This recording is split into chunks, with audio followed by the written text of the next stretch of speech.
Shalom Bapak Ibu dosen dan seluruh rekan mahasiswa. Selamat pagi kami ucapkan, dan kami juga mengucapkan shalom kepada rekan-rekan yang mengikuti melalui Zoom online. Hari ini mengucap syukur kepada Tuhan bahwa diberikan kesempatan kepada kita semua dalam mengikuti diseminasi hasil pengabdian kepada masyarakat Prodi S1 PAK Angkatan 2020. Kegiatan ini akan dilaksanakan secara 3 kali, hari ini tanggal 23 Agustus dan tanggal 25 Agustus dan kemudian pada tanggal 29 Agustus. Kita akan memulai kegiatan kita pada hari ini. Mari kita bersatu di dalam doa. Bapa di dalam surga, kami bersyukur kepadamu. Terima kasih untuk segala kebaikan Tuhan yang boleh kami rasakan sampai hari ini. Kami bersyukur Tuhan, kami dapat berkumpul di tempat ini. Di dalam kegiatan kami ini, Tuhan, Engkau memberkati dari awal sampai akhirnya kegiatan ini. Kami berdoa untuk setiap teman-teman kami yang akan mempresentasikan. Biarlah Tuhan akan terus memberkati dan memberikan hikmat. Terima kasih Tuhan, kami menyerahkan kehidupan kami saat ini hanya di dalam nama Tuhan Yesus. Kami sudah berdoa dan mengucap syukur. Haleluya. Amin. Saya undang kita bangkit berdiri. Kita akan mengangkat lagu pujian Indonesia Raya.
Masih tetap berdiri kita pujian mahkota kehidupan.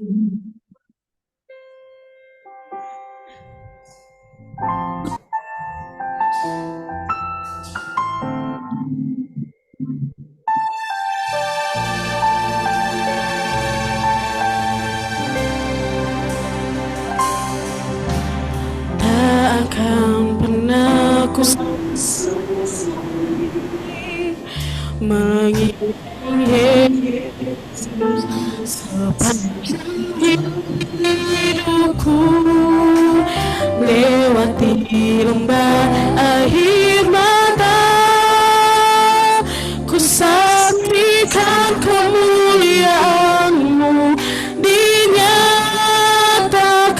Berapapun harga, berapapun harga yang harus ku bayar, ku kan tetap setia melayani, mengasihi-Mu, mengiring-Mu seumur hidupku.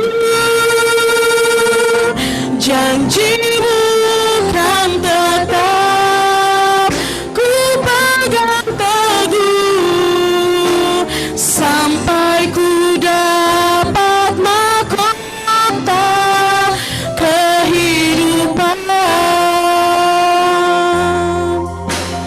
Tak akan pernah ku sesali mengiring Yesus sepanjang hidupku. Akan pernah ku sesali mengiring Yesus sepanjang hidupku, lewati lembah air mata,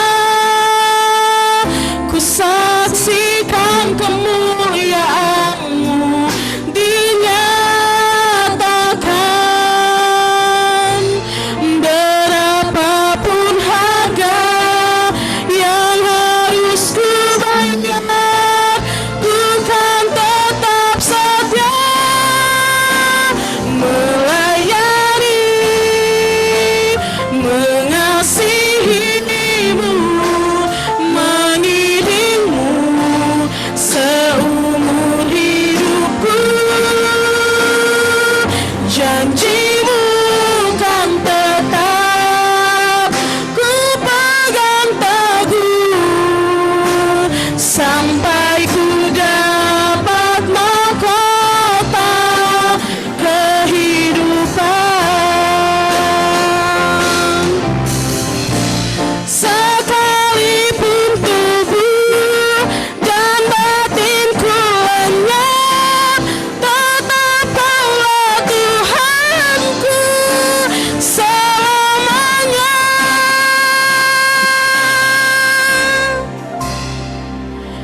Melayani, mengasihi-Mu, mengiring-Mu seumur hidupku. Janji-Mu kan tetap ku pegang teguh, sampai ku dapat mahkota melayani, mengasihi-Mu, mengiring-Mu seumur hidupku. Janji-Mu kan tetap ku pegang teguh, sampai ku dapat mahkota kehidupan. Silakan duduk kembali. Kita akan mendengarkan kata sambutan oleh Kepala Bidang Pengabdian kepada Masyarakat, Bapak Hagai Kuncoro MTH. Kami persilahkan.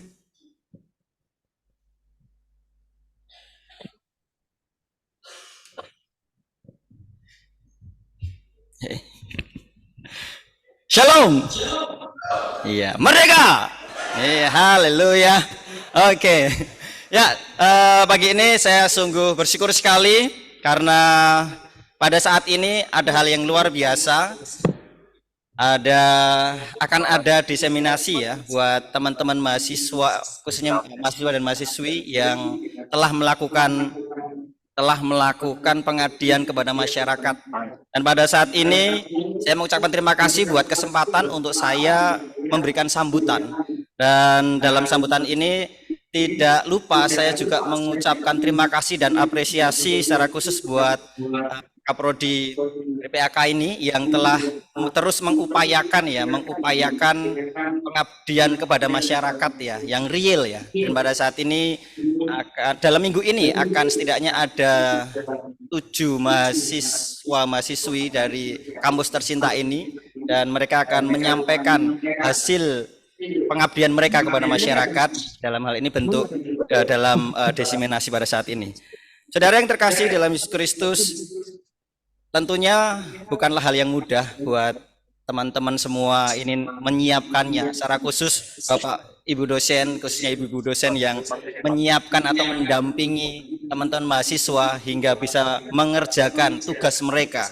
Seperti yang kita ketahui, pengabdian kepada masyarakat ini adalah salah satu dari roda Tridharma perguruan tinggi, ya, pendidikan, ya, pengajaran, penelitian, dan juga pengabdian kepada masyarakat. Ini tidak bisa dipisahkan ya. Ini harus terus berjalan dan terus berputar, karena sebagai seorang yang terpelajar atau terdidik ya, tentunya kita harus mengabdikan apa yang kita pelajari di sini ya. Yang kita pelajari di kampus tercinta ini, kita harus bisa mengabdikan untuk masyarakat secara luas. Dan pada saat ini saya mendorong khususnya bagi teman-teman yang sedang ataupun sudah melaksanakan PKM, saya mendorong juga untuk teman-teman terus mengupayakan ini menjadi mengupayakan di dalam luarannya ya. Ada proceeding, ada jurnal, dan ada modul. Dan saya dengar ada teman-teman sudah membuat semacam modulnya ya, mungkin tinggal disempurnakan. Itu menjadi luaran yang luar biasa gitu kan. Dan saya juga mendorong bagi teman-teman yang lain yang sedang menyiapkan untuk PKM ya, saya mendorong pikirkanlah dari sekarang proyek apa yang akan Anda kerjakan, yang tentunya teman-teman bisa menggunakannya juga untuk penelitian skripsinya. Jadi teman-teman mengerjakan satu itu mendapat 2 bahkan 3. Jadi pikirkanlah dari sekarang bagi teman-teman yang sedang menyiapkan diri juga. Dan pada saat ini untuk menyingkat waktu, karena tadi saya bertanya waktunya berapa menit buat teman-teman, 10 menit ya, 10 menit setiap mahasiswa. Hari ini akan ada 2. Saya ucapkan selamat atas capaian sebelumnya dalam pelaksanaan dan saat ini didesiminasikan. Jadi desiminasi ini adalah kan usaha menyebarkan ide atau gagasan ya. Saya ucapkan selamat untuk ke-7 mahasiswa atau mahasiswi. Ada Ella Wenda dalam pelatihan pemuritan untuk kelompok mahasiswa di Rejoice Disciples Community. Untuk Joan Silva Setiawati, ini pelatihan penata layanan ibadah bagi kaum muda Gereja Baptis Indonesia, Puri Eklesia Semarang. Juga Karisma Putri, seminar dan workshop literasi inklusif kepada pemuda-pemudi NYC, Gereja Kristen Muria Indonesia. Berikutnya Lesnawati Lagahu, ini Lahagu maaf, pelatihan anggota kelompok tumbuh bersama atau KTB, tunas muda dan pemuda perempuan menyampaikan renungan dalam kelompok KTB di Gereja Baptis Indonesia Candi Semarang. Berikutnya Mary Periseya Gea, ini pelatihan penyampaian renungan firman Tuhan kelompok PKRB PKMB di GB Karanganyar Gunung, ini Semarang ya. Berikutnya Abelia Yosi Valentina, ini proyeknya efektivitas dinamika kelompok di kelompok pembinaan warga Gereja Baptis Indonesia Gisik Drono Semarang. Berikutnya Immanuela Dwi Kurnia, pelatihan metode mengajar ayat hafalan untuk semua umur di GBI Telogosari Semarang.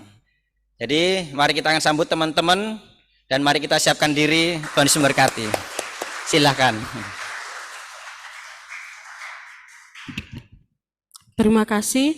Baik, selanjutnya kami serahkan kepada Ibu Karnawati sebagai moderator hari ini.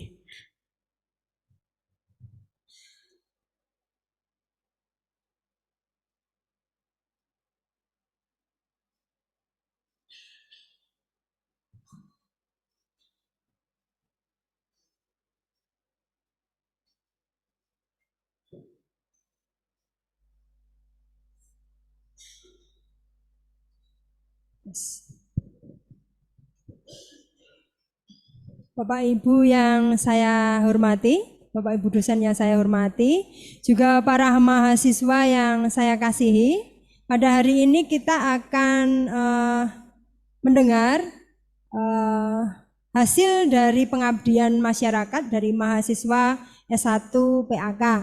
Dan di tengah-tengah kita ada dua mahasiswa, ada Saudari Joan dan Saudari Ella yang akan menyampaikan hasil PKM mereka. Jadi baik, kita langsung saja. Nanti akan kita laksanakan secara paralel. Jadi ya, langsung dari dua mahasiswa akan menyampaikan hasil PKM-nya. Kemudian setelah itu baru kita akan sesi tanya jawab. Seperti itu ya. Jadi untuk para mahasiswa yang ada di sini atau mungkin saudara-saudara yang ada di Zoom meeting, silakan bertanya. Itu nanti akan dijawab oleh saudara-saudara kita yang akan menyampaikan hasil PKM-nya. Baik, untuk yang pertama, silahkan Saudari Joan menyampaikan hasil PKM-nya. Silahkan.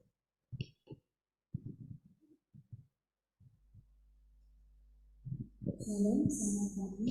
Yang terhormat Bapak Ibu dosen SMP Baptis Indonesia dan para dosen supervisor dari SMP Baptis Indonesia dan juga rekan mahasiswa sekalian.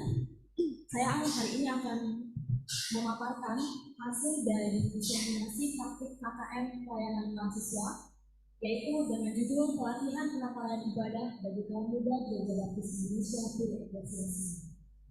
Perkenalkan, nama saya Joan Sebastiawati dengan NIM 1022 dan 09.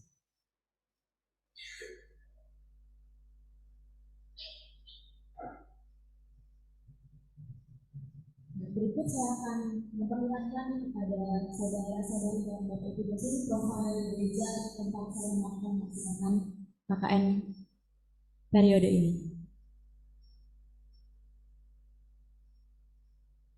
Boleh di next. Ya. Gereja kami beralamat di Jalan Kemudas Moro Tengah 1 nomor 4, Bongsari, Kecamatan Semarang Barat, Kota Semarang. Dengan visi menjadi gereja yang bertumbuh, melayani sesama, melaksanakan fungsinya. Kisah Para Rasul 2 ayat 41 sampai 47. Dan berikut ada misi, yaitu ada 5 poin: melaksanakan amanat agung, menciptakan memelihara suasana yang harmonis, kemudian mengembangkan dan menggali semua karunia serta talenta dalam jemaat. Yang keempat, membimbing jemaat agar mengalami pertumbuhan dalam iman. Yang kelima, memiliki kesetiaan dan pengabdian kepada Tuhan. Selama proses KKN yang saya jalani, saya melakukan beberapa persiapan di sini, yaitu yang pertama, saya membuat analisa SWOT, kemudian setelah dianalisa, saya membuat TOR, dan setelah saya membuat TOR, saya mensosialisasikannya kepada seluruh jemaat di Gereja Baptis Puri Eklesia. Kemudian setelah itu saya mulai membuat RPS, mempersiapkan surat-surat seperti untuk pembicara, kemudian MOU dan MOE. Kemudian pembuatan modul ajar, pembuatan materi baik Word atau PowerPoint, dan materi ini kami kirimkan kepada para peserta yang mengikuti pelatihan. Kemudian ada poster kegiatan dan presensi kehadiran. Periode pelaksanaannya adalah bulan Maret sampai bulan Juni. Dengan waktu pelaksanaan, kami mengambil waktu hari Sabtu pukul 18.30, kemudian di hari Minggu pukul 10, dan jika ada hari libur, kami menggunakan waktu itu di jam 16.00. Dan peserta yang terdiri dari kaum muda ini berjumlah 8 orang dengan usia 15 sampai 28 tahun. Dari hasil analisa SWOT yang tadi sudah saya sampaikan, ada strength, kekuatan, kemudian weakness, kelemahan, opportunities, peluang, threats, ancaman. Di sini kami menganalisa bahwa di dalam gereja tersebut masih memiliki kekurangan dalam hal penyediaan fasilitas di dalam ibadah, kemudian waktu latihan yang digunakan, kemudian juga tentang dasar pelayanan sendiri dan juga persiapan rohani bagi kaum muda yang melayani. Kita melihat latar belakang. ketika saya mengambil judul ini, saya bertuju pada Roma 12 ayat 7, yaitu jika karunia untuk melayani, baiklah kita melayani. Jika karunia untuk mengajar, baiklah kita mengajar. Nah, di dalam nats ini saya menemukan bahwa ketika kita sebagai orang percaya harus memiliki keinginan untuk mengabdi, tinggal dalam kasih, kemudian mempersembahkan tubuh dalam pelayanan dalam hidup kita kepada Tuhan dan di dalam gereja maupun di dalam dunia. Kemudian dari Gereja Baptis Puri Eklesia Indonesia sendiri, mereka ini memiliki kaum muda yang sangat besar potensinya. Yang saya lihat bahwa mereka ini semua bakal calon generasi untuk pemusik gereja dan juga pemimpin pujian. Nah, di sini kenapa saya mengadakan pelatihan ini? Saya tergerak bahwa tentunya mereka harus mengetahui terlebih dahulu dasar dari penata layan itu seperti apa, kemudian bagaimana menjadi pelayan Tuhan yang sesuai firman dan memiliki semangat pelayanan yang tidak pernah pudar. Kemudian dari hasil pengamatan saya juga baik dalam ibadah minggu, KPW, jam doa, WBI, PBI, di dalam ibadah ini kebanyakan penata layannya itu kaum muda, tetapi lagu-lagu yang digunakan relatif adalah dari NP saja. Nah, berikut juga membutuhkan pengembangan dalam pemilihan variasi lagu dan juga dalam liturgi ibadah agar bisa membangun suasana ibadah dengan lebih baik. Kemudian juga perlu adanya memberikan pengalaman dan penyegaran bagi kaum muda di Puri Eklesia untuk mengenal perkembangan gereja di luar seperti apa, kemudian sehingga mereka tidak tertinggal dengan kaum muda di gereja baptis atau gereja non-baptis lainnya. Berikut ada metode yang saya lakukan selama pelatihan penata layan ini. Yang pertama adalah ceramah. Ini disampaikan oleh saya sendiri selaku pelaksana. Saya menyampaikan materi, berikut juga ada persekutuan. Jadi di sini saya mengambil waktu tadi hari Sabtu. Nah, hari Sabtu itu adalah persekutuan PKMB kami, sehingga saya menggunakan waktu itu untuk saya boleh memaparkan materi-materi dari pelatihan penata layan ini. Kemudian ada seminar.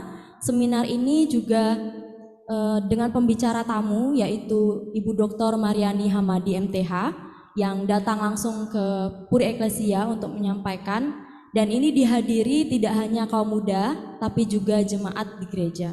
Kemudian ada diskusi dan evaluasi kecil.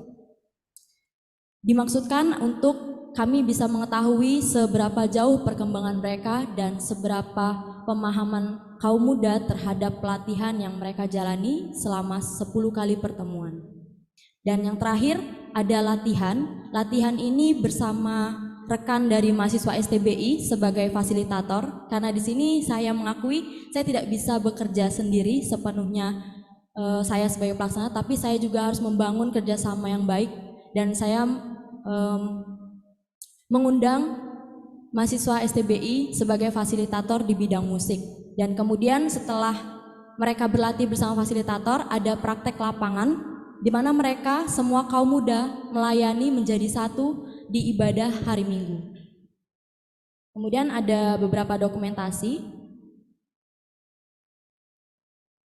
Nah, ini pertemuan pertama. Pertemuan pertama itu dilakukan di rumah salah satu kaum muda, karena ini waktu itu terkendala karena sudah ada jadwal yang disusun oleh ketua PKMB, dan juga di sini hanya saya isi dengan sharing dan juga pemahaman dasar tentang apa itu pelayanan. Kemudian di pertemuan kedua, saya melakukan pelatihan untuk bidang worship leader dan singer. Nah, itu juga ada rekan-rekan dari PKMB yang mencoba latihan praktek apa yang sudah dipelajari. Kemudian pertemuan ketiga, ini ada pelatihan untuk penggunaan Easy Worship dan Canva, karena mereka kaum muda yang saya lihat mereka belum mengenal atau belum pernah mencoba mengoperasikan Easy Worship. Jadi yang petugas Easy Worship ataupun yang membuat poster hanya itu saja. Jadi saya ingin semua kaum muda tergerak untuk mulai dari hal kecil dan di belakang layar untuk bekerja melayani Tuhan. Kemudian ada pertemuan keempat, yaitu ada bagaimana menjadi pendoa syafaat. Ini pelatihan yang saya lakukan. Kemudian yang kelima, ini yang saya jelaskan di awal bahwa kami mengundang rekan mahasiswa STBI ada 2 orang untuk melatih mereka di bidang musik. Kemudian pertemuan keenam, di sini saya berpikir bahwa tidak hanya latihan secara langsung, tetapi mereka juga perlu dasar dari teori musik gereja itu seperti apa. Kemudian pertemuan ketujuh, ada pelatihan untuk bagaimana menjadi petugas persembahan dan juga penerima tamu. Nah, pertemuan ke-8 dan 9 dengan pembicara tamu Ibu Dr. Mariani Hamadi, ini dijadikan satu karena kami juga mengundang beberapa jemaat untuk mengikuti, dan di sini saya sangat bersyukur kalau jemaat dari semua kalangan usia bahkan lansia itu sangat berpartisipasi sekali, sangat senang, sangat mendukung kegiatan ini dan mereka mengikuti pelatihan ini juga. Nah, ini pertemuan 10, kami mengadakan kembali latihan bersama fasilitator dan juga ada rekan pemuda yang mempersiapkan seperti poster ibadah, kemudian susunan liturgi dan juga easy worship.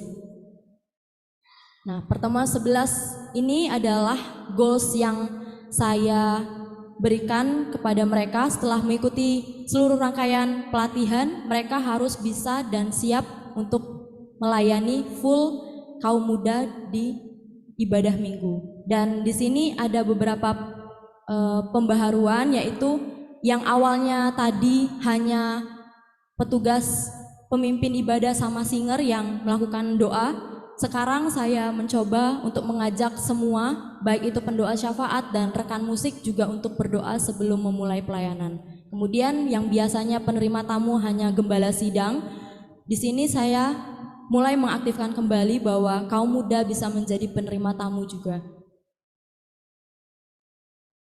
Kemudian ada evaluasi dan kunjungan. Berikut di sebelah kanan ada dokumentasi kami mengisi Google Form dan formulir evaluasi yang tersedia. Kemudian ada kunjungan. Ini kami mengunjungi anggota PKMB yang kurang aktif dan ada yang juga lagi pemulihan karena sakit. Jadi tidak bisa mengikuti pelatihan, tetapi tetap kami kunjungi dan mengadakan persekutuan. Berikut hasil dari pelatihan penata layan, ada grafik chart di layar. Ada 2 poin di sini. Yang atas adalah presentase dari hasil mereka. Kemudian yang kedua itu adalah skala penilaian dengan keterangan sebagai berikut. Boleh di next. Jika mendapatkan 0% sampai 19 berarti kurang, kalau 20 sampai 39 berarti tidak setuju, 40 sampai 59 cukup atau netral, 60 sampai 79% itu berarti setuju, baik atau puas, dan 80 sampai 99 berarti sangat setuju, baik atau puas. Skala penilaian kami dari 1 sampai 5 bisa dilihat pada layar. Nah, berikut saya menjelaskan indikator pertanyaan yang kami pakai untuk evaluasi beserta hasilnya. Yang pertama, kami ada indikator suasana ruang kelas di mana dapat skor 4,47 dengan nilai 89,43. Berarti peserta di sini merasa puas untuk suasana belajar di dalam kelas. Kemudian yang kedua, skor 4,38 dapat nilai 87,61. Berarti kerjasama yang dibangun oleh pemateri dan peserta cukup baik. Nah, di sini ada 15, bisa dilihat poin selanjutnya. Ada 15. Jadi kesimpulannya di sini pelaksanaan magang yang kami jalani itu sudah berjalan dengan baik dan lancar. Meskipun masih beberapa ada tantangan dan hambatan yang harus dilalui. Namun seluruh peserta ini bersedia mengikutinya dari awal sampai akhir. Nah, kemudian program yang dilaksanakan itu mendapat tanggapan yang sangat positif, di mana peserta itu terlihat antusias mengikuti dan jemaat juga yang merupakan orang tua dari kaum muda, mereka ingin bahwa kegiatan ini bisa dilanjutkan supaya ada kesehatian dan keakraban di antara kaum muda, serta menambah keterampilan dan pertumbuhan bagi pelayanan di gereja. Kemudian materi yang disampaikan oleh pemateri juga fasilitator sangat jelas, mudah dipahami oleh peserta dan sangat bermanfaat. Kemudian juga selama proses tersebut terlihat kaum muda yang tadinya introvert, yang tadinya mereka tidak kompak ketika bermain musik, ketika kami mengundang fasilitator, mereka sudah bisa langsung akrab dan juga mereka bisa lebih kompak. Dan juga yang keempat, saya mengadakan sesi sharing. Jadi kami kaum muda itu berkumpul untuk sharing apa kendala selama pelayanan ini, suka duka mereka. Kemudian juga saya share untuk renungan dan doa melalui WhatsApp group. Ini sebagai persiapan rohani peserta untuk melayani dalam ibadah minggu yang selama ini kurang atau belum dilakukan. Kemudian juga peserta ini berani mengambil komitmen ketika kami bertanya apakah kalian terus setia dan juga terus semangat untuk melayani. Mereka jawab mereka bersedia untuk melayani Tuhan dan bersedia untuk ditambah lagi talenta dan keterampilan yang mereka miliki. Kemudian yang terakhir ada saran yang kami berikan kepada gereja, STBI dan untuk mahasiswa magang yang selanjutnya. Yang pertama, supaya gereja tetap mengadakan pelatihan untuk anak muda, supaya ini terus berlangsung dan mereka bisa terus berkembang. Kemudian terutama di bidang musik, supaya dilanjutkan untuk mereka pembekalan. Juga untuk yang belum bisa musik, supaya mereka bisa berlatih atau menjadi regenerasi pemain musik di gereja. Dan untuk STBI sendiri, kami memiliki saran yaitu ketika melaksanakan proses magang seperti ini adalah hal yang baik dan kami berharap untuk lebih lagi seperti bimbingan yang secara berkala, kemudian pengamatan di lapangan mungkin yang lebih sering oleh supervisor dan juga anggaran. Kemudian untuk mahasiswa magang selanjutnya kami memiliki saran yaitu ciptakanlah ide-ide baru atau program yang lebih kreatif. Bisa dari mungkin penata layanan ini yang belum diberikan pelatihan itu bisa dikembangkan lagi. Kemudian mengadakan praktek sederhana dan juga carilah pengajar yang berpengalaman dan berkompeten. Jadi tidak hanya dari kampus atau dari gereja, tapi juga kita bisa mengundang narasumber dari berbagai latar belakang sehingga mereka bisa beri sudut pandang tentang ibadah di gereja mereka. Kemudian menyediakan waktu untuk refleksi, kemudian juga adanya umpan balik. Jadi tidak hanya peserta untuk perkembangan mereka sendiri atau peserta kepada pemateri, tapi juga pemateri dan fasilitator bisa memberikan umpan balik untuk peserta pelatihan. Demikian yang bisa saya sampaikan. Terima kasih. Ya. Baik, terima kasih Saudari Joan yang sudah menyampaikan hasil pengabdian kepada masyarakat di Gereja Puri Eklesia. Dan silakan Bapak Ibu Saudara mempersiapkan pertanyaan ya untuk Saudari Joan. Dan sebelumnya itu dipending dulu, ditulis saja dulu. Selanjutnya saya persilahkan Saudari Ella untuk menyampaikan presentasinya. Silakan.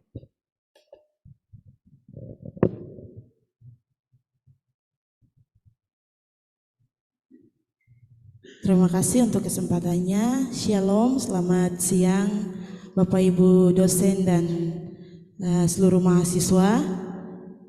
Izinkan saya untuk memaparkan hasil PKM saya di kelompok mahasiswa Rejoice Discipleship Community. Ini profil ruang gereja dan peserta yang mengikuti pelatihan pemuridan.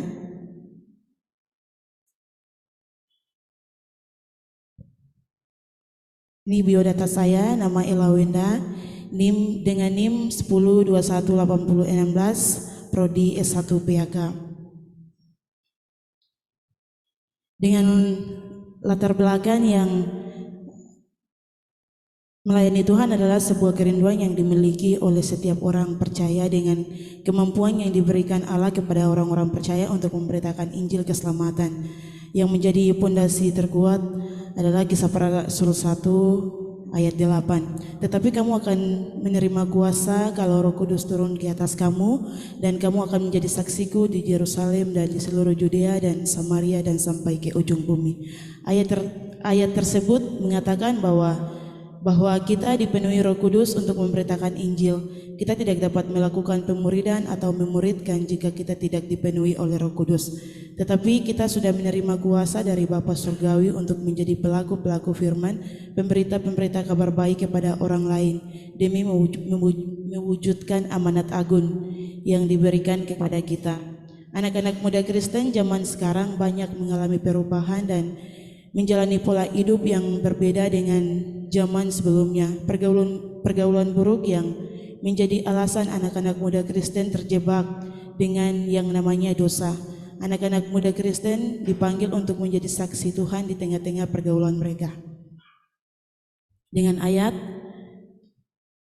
di dalam Mazmur dan juga Timotius, banyak anak-anak muda Kristen yang terlibat dalam pergaulan bebas sehingga kerohanian mereka menjadi dangkal dan tidak berakar dalam iman Kristiani.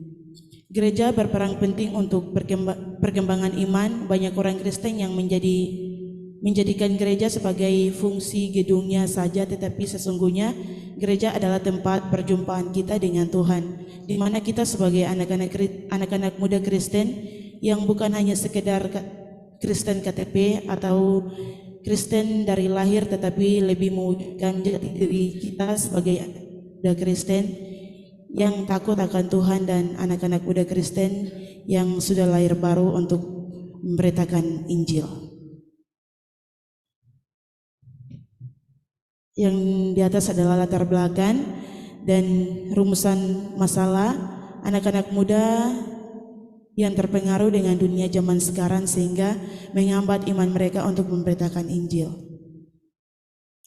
Yang kedua adalah lupa melakukan tugas Kristen dalam melakukan pemuridan. Semakin dunia canggih, semakin menghambat iman mereka untuk melakukan kewajiban mereka sebagai anak-anak Kristus, memberitakan Injil kepada orang lain. Pelaksanaan magang atau PKM dengan waktu Maret sampai Juni setiap minggu selesai ibadah. Tempat di gereja RDC, Rejoice Discipleship Community. Jam atau durasi jam 11.25 sampai selesai setiap ibadah minggu. Dengan jumlah peserta 12 orang. Metode dalam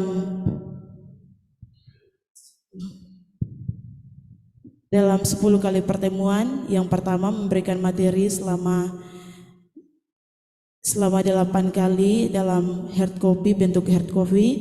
Yang kedua persekutuan. Yang ketiga memberi ruang untuk diskusi. Yang keempat praktek lapangan. Peserta melakukan praktek langsung kepada teman-teman di kampus atau di kos-kosan mereka masing-masing.